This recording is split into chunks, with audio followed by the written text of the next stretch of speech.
Everything that flows carries with it a story of resistance, transformation, and destiny. The Enigma of Flow, the epic story of Navier-Stokes.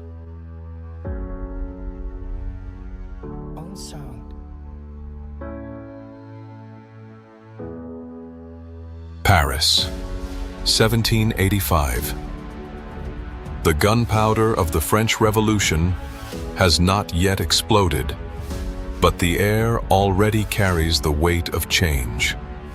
In the midst of that social whirlwind, Claude Louis Navier is born. The monarchy is faltering, the people roar in the streets, and in a quiet house in Dijon, a boy watches the movement of water in a canal, hypnotized. Orphaned since the age of 9, he is raised by his uncle, Émilien Gautier, an engineer in the Corps of Bridges and Roads. From a young age, Navier didn't just ask how, he asked why. He entered the École Polytechnique and then the École des Ponts et Chaussées, where his mind found fuel in mathematics. There, the influence of Joseph Fourier opened his eyes to a powerful idea. Equations don't just explain the world, they can predict its dance. Claude Louis Navier became a brilliant engineer, not an ordinary one. While his colleagues spoke of load, weight, and resistance, Navier spoke of symmetry, proportion, and beauty in the functional. He designed bridges that defied the eye, structures over the Seine that seemed to dance in the void.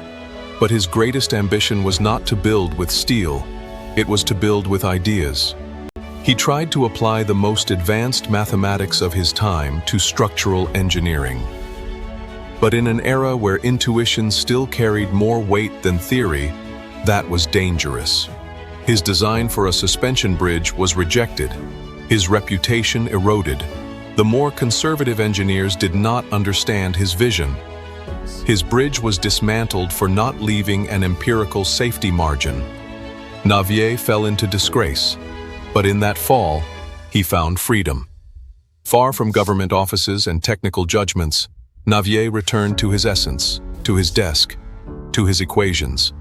And in 1822, in silence, he presented a revolutionary work, an equation that incorporated viscosity into fluid motion for the first time.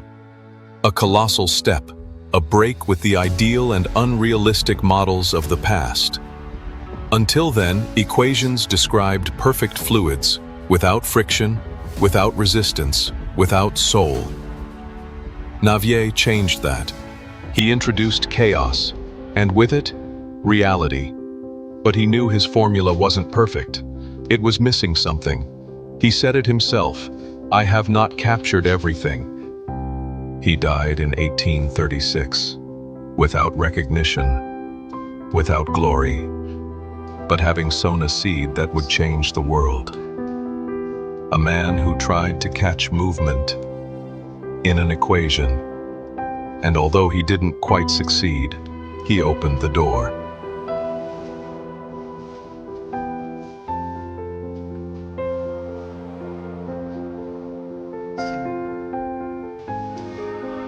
Decades after Navier silently wrote his equation, in another land, under other clouds, the man who would complete his legacy was born. George Gabriel Stokes. Irish by birth. A reserved boy raised among Protestant pastors. From a young age, he showed a strange fascination with the invisible. The wind blowing through the trees, the droplets dancing on the glass, the patterns left by water when it fell into a metal bucket. His faith was as deep as his intellect, and for him, science was not a contradiction of faith, it was its extension. He believed that studying the world was a way of praising it, a way of understanding God's thoughts. Years later, in the classrooms of Cambridge, Stokes became a silent legend. He never raised his voice, never sought attention, but his ideas were powerful. Observing Navier's work, he understood that this initial formula could be completed, that key elements were missing from it. Pressure, the acceleration of the fluid, the forces acting from the outside. Stokes refined the equation, and in doing so, transformed it. Navier's equation became the Navier-Stokes equation. But the most admirable thing is that Stokes never hid the merit of his predecessor. In an era where many appropriated others' knowledge, Stokes spoke openly of Navier's genius. He said that without his seed, there would never have been a flower. Once, during a lecture, a young mathematician hailed him as the father of fluid mechanics. Stokes smiled and replied, "I only followed the footprints that others left in the water." He was secretary of the Royal Society for more than 30 years. He turned down medals, letting other scientists take credit for theories he himself inspired. In his letters, one can read a constant theme: "Do not propose me for any prize. There are others more deserving." His life was long, quiet, and deeply influential. A brilliant mind that chose to live in the shadows so that others could shine brighter.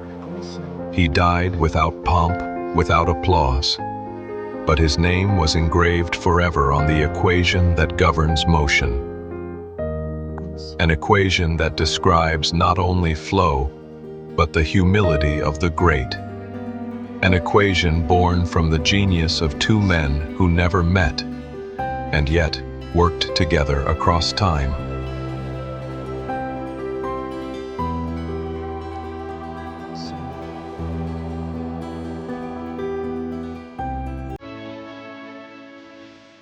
Today, the Navier-Stokes equation explains almost everything, from how a plane flies to how a hurricane spins.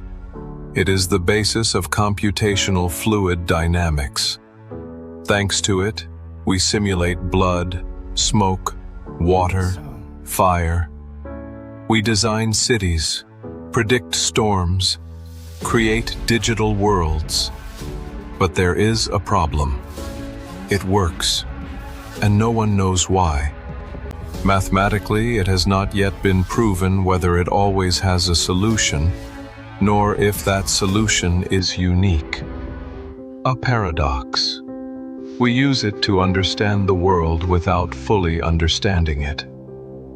In the year 2000, the Clay Institute offered $1 million to whoever solves this mystery. But what is at stake is not money. It is knowledge. It is truth. Because this equation does not describe the motionless, it describes what changes, what flows, what lives. And perhaps that is why we still don't understand it. Because to solve it, logic is not enough. It takes imagination and a little faith.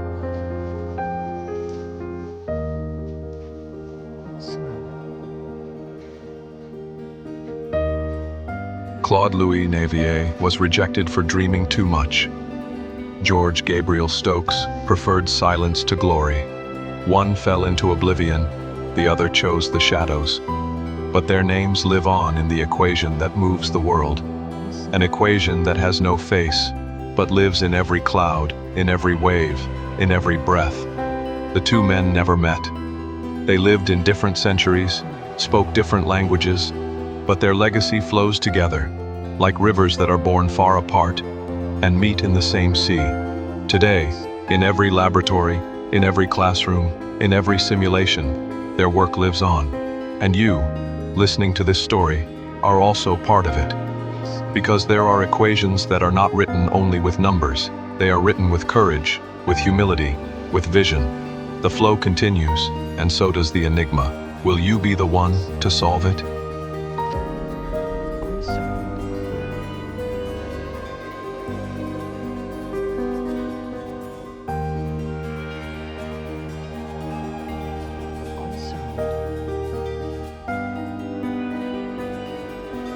Unsolved.